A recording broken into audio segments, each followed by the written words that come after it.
एकीकडे सतत पडणारा पाऊस त्यामुळे जिल्ह्यातील अनेक तलाव तुडुंब भरून वाहत आहेत, तर अनेक तलाव ओव्हरफ्लो झालेत.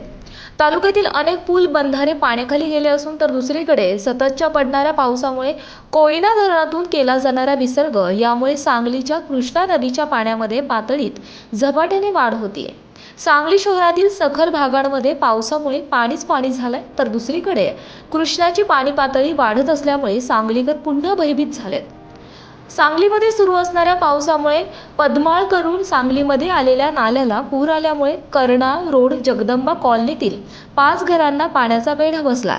यामध्ये त्या घरातील 8 जणांना बाहेर काढण्यासाठी महापालिकेचे आयुक्त नितीन कापडनीस यांच्या सूचनेनुसार उपायुक्त राहुल रोकडे आणि अग्निशामक विभागाच्या कर्मचाऱ्यांनी धाव घेत बोटीद्वारे अडकलेल्या लोकांची सुटका करण्याचं काम केलंय. यासाठी 2 यांत्रिक बोट आणि अग्निशामक अधिकारी चिंतामणी कांबळे, विजय पवार आणि कृष्णा रॉयल बोट क्लब अन्य जवानांच्या मदतीने हे रेस्क्यू ऑपरेशन करण्यात आलंय.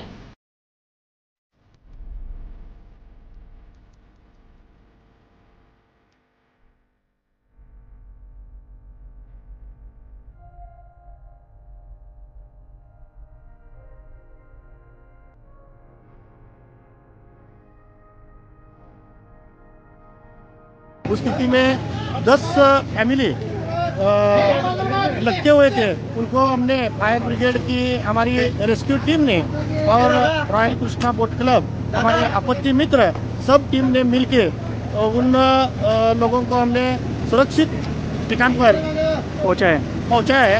उनमें वृद्ध महिला, बच्चे और जानवर भी थे। 22 से 23 लोग यहाँ पे थे। उन सबको हमने सुरक्षित स्थल पे पहुंचाया। अब क्या स्थिति है? अब यहाँ की स्थिति, बारिश तो रुकी है लेकिन बाढ़ की स्थिति अभी भी कायम है। अगर बारिश फिर से शुरू हुई तो बहुत बुरा हाल यहाँ पे हो सकता है।